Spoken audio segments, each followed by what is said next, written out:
Morning and happy day after Thanksgiving. Welcome to She Leads Confidently. I'm Karen Barno, your host, and welcome to episode 125. We're going to talk about the old Annie versus the new Annie. Now, if you don't know who Annie is, she is the star, the heroine of my new book, Blue Rose Bookstore, Sanctuary for Your Soul, available on Amazon. It's a good read. Copies are literally flying off the shelf. I'm pleasantly surprised and pleased at how fast and how many people are embracing this book. The main thing in this book, the main theme, and I believe the main theme in all of personal development, and it doesn't matter who you're talking to, Tony Robbins, Mel Robbins, it doesn't matter, James Lee McKern, doesn't matter, Oprah. Change happens the second you make the decision to change. If you don't make the decision to change, it's never going to happen. And people don't understand that. People are like, Karen, I have tried for years to lose weight, but I can't. And I'm like, well, did you make the decision? Yeah, I made the decision. I wanted to lose 20 pounds. Did you make the decision that that's your focus point? That you will do what it takes to lose 20 pounds, regardless of how hard it is, regardless of how, and I know you like to go to happy hours, how you like to go to happy hours and eat a little munchies, or I know how much you like to go to Baskin Robbins for ice cream, so you go to Baskin Robbins for ice cream. All these different things that you do, are you ready to give that up? Because the power of change is the second you get to that intersection where the pain is greater than the pleasure. And I have arrived at that intersection more times than I care to think. A couple of years ago, I arrived to it because I realized I had spent, since I was probably 5 or 6 years old, drinking. My whole life has been defined by drinking. And I'm one of those weird drinkers that if I had a big event, I wouldn't drink. If I was, I could control it, but it still controlled me. I was kidding myself when I said I can control it. And I had tried to quit off and on. And then 2 years ago, I made the decision I was going to do dry January. And that was enough time for me to reset. But the reason I quit drinking is I was so tired of being that person. I was never going to become who I am today to even get this book done. This book is 10 years in the making because for 8 of them, I was drinking all the time. You can't talk about somebody healing their lives if your life is a train wreck. And that's the point of this book, is how you have old Annie versus new Annie. Old Annie was a train wreck. She drank all the time. She owned a bunch of assisted living communities. She was a very successful businesswoman. People looked at her in awe and thought, how does she do it? She has kids. She has a husband. She travels all over. She does all this stuff. She belongs to all the right committees and all the right associations. But what they didn't know, she'd go home every night drinking. I mean, her family knew, but they just dealt with the secondary effects of being a woman leader.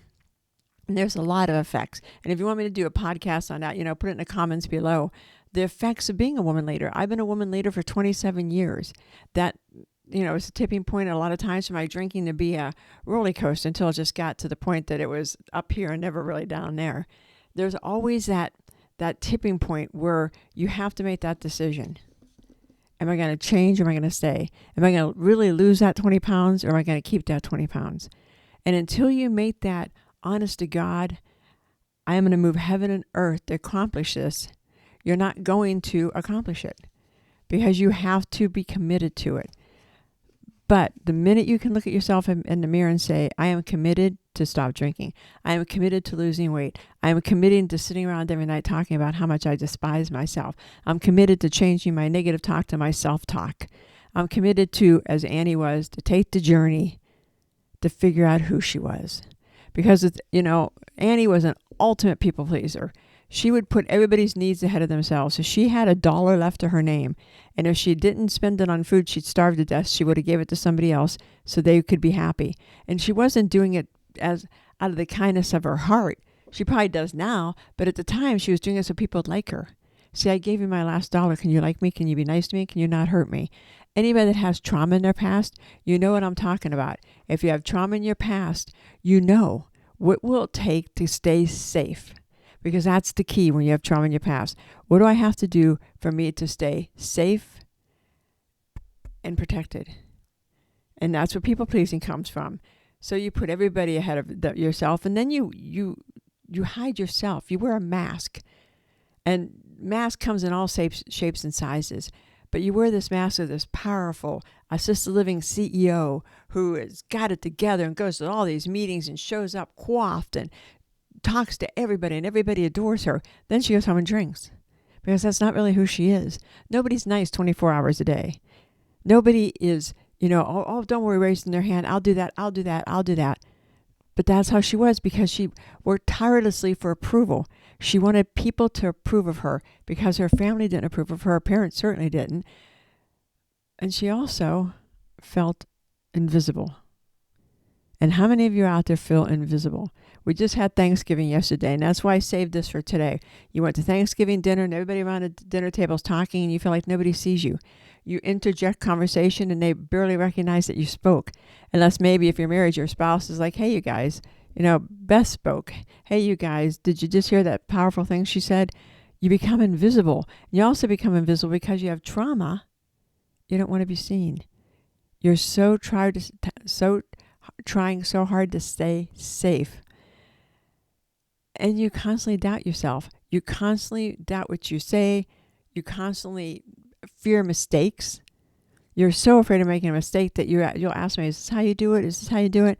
And if you're sitting there, if you're not a woman leader and you're sitting there going, this is not women leaders, trust me, it is.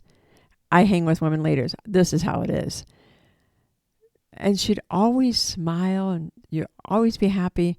But then she'd sit and quietly wonder. How many of you sit and quietly wonder, is this all there is? Is this it? Is this the sum total of my life, of my job, of my family, of me? And when you start asking those questions, that's when you're starting to get ready to change. But for new Annie, she found her blue rose. And remember, your blue rose is your true self. It's that fire that's within you that only you can feel.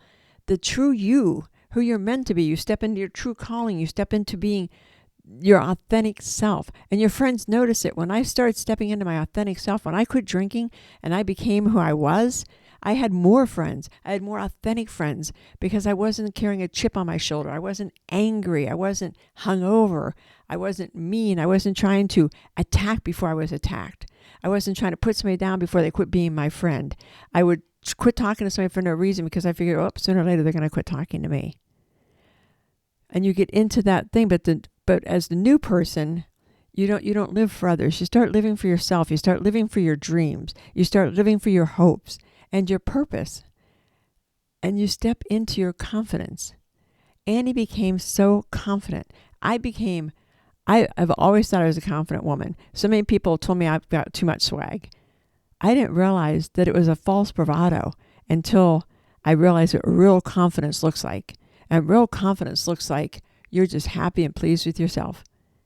I am grateful for everybody around me. I'm grateful for everybody that, talks to me, everybody that does everything because I'm confident. I'm not in competition anymore with my friends. I'm not trying to be the smartest person in the room anymore. I'm just trying to learn from them. I'm trying to help the world, inspire the world, and listen to their stories. Because to me, the joy is listening to their stories.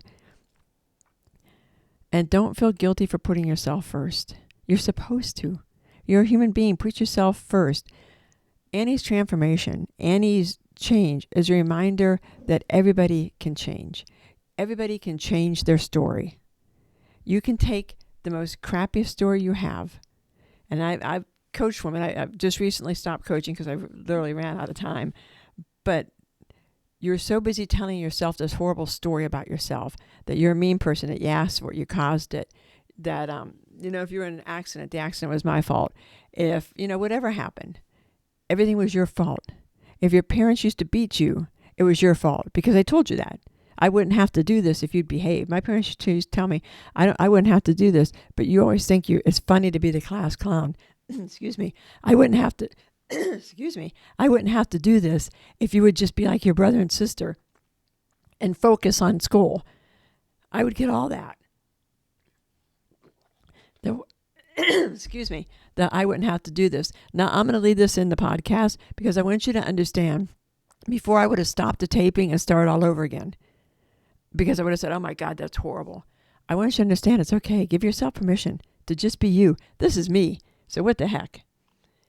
When you decide to seek your blue rose, your true essence, the door of confidence, the door of joy, the door of hope, the door of opportunity will swing wide, because the universe knows when you're holding back. Why? Because the universe created you to be your most powerful self. The universe knows what they created you to be, do, and have. And it's up here. This is your ceiling up here. And this is your floor down here. And too many of us are here at our floor. We're not even close to our ceiling. Our ceiling says 100%. I was hanging at about 20.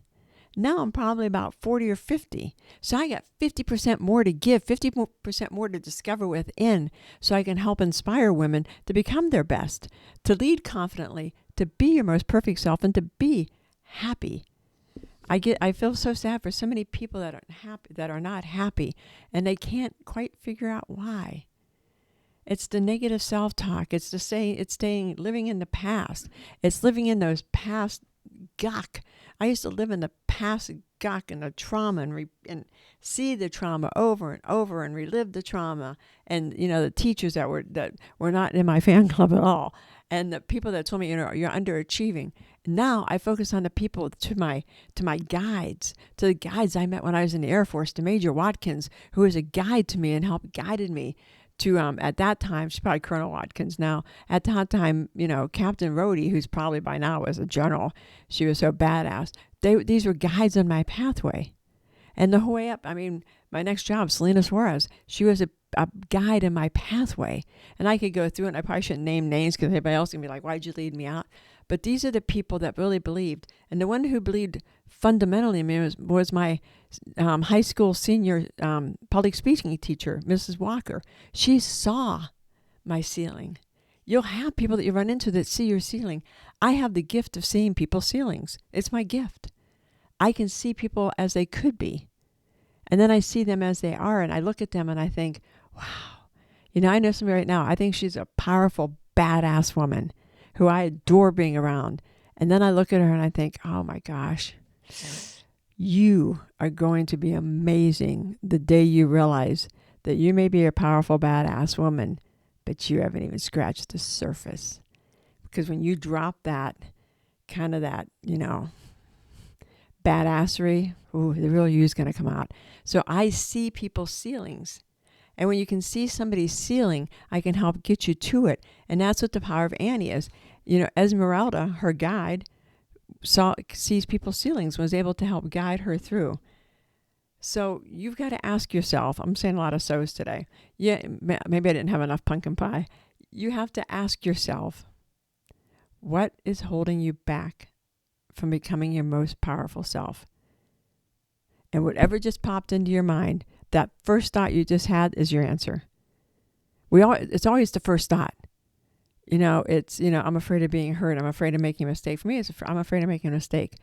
I'm already up here. I'm already at, 30, 40%. I can't go any higher. If I go any higher, then people are going to start knocking me down, because my whole life as I got up higher, I got knocked down because I was hanging with the wrong people. It wasn't that I wasn't smart enough. I thought it was I wasn't smart enough. I wasn't pretty enough. I wasn't any of that. And I realized, no, Karen, you weren't hanging with the right people. You were hanging with being that we're talking about rank here in the military, you were hanging with the privates and the sergeants when you should have been hanging with the colonels and the generals. You should be hanging with the CEOs and the VPs. You shouldn't be hanging with I can't think of anybody. And it's not that I'm diminishing those people. I'm not. But I didn't hang with these people because I didn't feel like I was good enough. Now, I don't judge anybody. I'll hang with anybody. I don't care. But when you're looking at your future, if you're looking at your future as here, and you want to become a CEO, then you got to see yourself as a CEO. You can't see yourself as a third level manager. You got to see yourself at the top. If you want to own a powerful, successful business, you got to see yourself as the owner of a powerful, successful business, not the person that's sitting home baking the cookies. Now, somebody needs to bake those cookies, and when you first start, you need to bake those cookies. I talk all the time about my friend that makes high-end baby blankets. For a long time, she made that, and she still does for VIPs that want her to make them. Otherwise, she has a team of women that help make baby blankets. But for the longest time, she wouldn't quit making them, and I was like, you've got to quit. You got to hire people. You have the money to hire people. Oh, that people pay for me to do it. I'm like, no, they don't. They pay for your label. They pay for your quality. And as long as you don't screw up the quality and, start not paying attention to your product, people are going to be happy. Yes, you're going to get somebody that's going to call up and say, hey, so-and-so, hey, Beth, I'll pay you whatever, $20,000 to make this particular baby blanket out of this particular material, imported out of this particular little city, that's made by the hands of particular people. Those are the ones you make. And now she's making even more money. You have to know what you're good at. You focus on what you're good at. And then you have everybody else focus on the little things. So what does your best self mean? And that was a long way to get back to what does your best self mean. But what does it look like? Sit down and get a piece of paper. We're on a 4-day weekend for most of us in the Americas. We're on a 4-day weekend. If you have to work over the weekend, then do it tonight. Do it whenever you have a break. Sit down. What do you look like, however long you think it's going to take? And don't say 10 years from now, because that's too long. This, 2025, end of 2025, end of 2026, end of 2027. In my opinion, don't go more than 3 years. What are you going to look like? What's your business going to look like? What's your family going to look like? Your relationships? And I have a balance wheel. To find your Blue Rose Wheel of Balance with the 7 different categories. If you're interested, also put it in the comments and I'd be happy to send it over or email it over. Email and ask me for it. Or I could pop it over on my Facebook page as well. What do you want to be in that time of period? And then go for it. And the minute, the split second, you decide to reclaim your power, to reclaim your truth, to reimagine the new you, everything changes. So let Annie's story from I Lost a Book. There we go. And I know if you're watching this, and most people watch podcasts, so if you're like Annie in the Blue Rose Bookstore, Sanctuary for Your Soul, available on Amazon. Shameless plug. I know, shameless plug. Let your story be heard. Let her inspire you that if she can do it as much of a train wreck as she was, if she can change, you can change. And step into your Blue Rose today.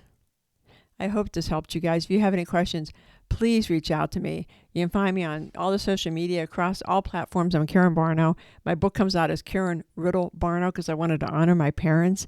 I wanted to honor Karen Riddle, the train wreck. I wanted to honor her. I wanted to tell little Riddle, it's okay. We made it. We did it. No, we haven't made it. I'm like I said, I told you guys I'm at 30 or 40 or 50%. I have 50% more to go, and I have until December 2025 to get it done. So you're going to be seeing a lot of movement out of me because I have got to achieve my goals. Because every goal I achieve means I am helping more women. I'm helping more women leaders, and more women become the best versions of themselves. You guys have a great day. Take care. And again, if you're ever in the Americas, happy Thanksgiving.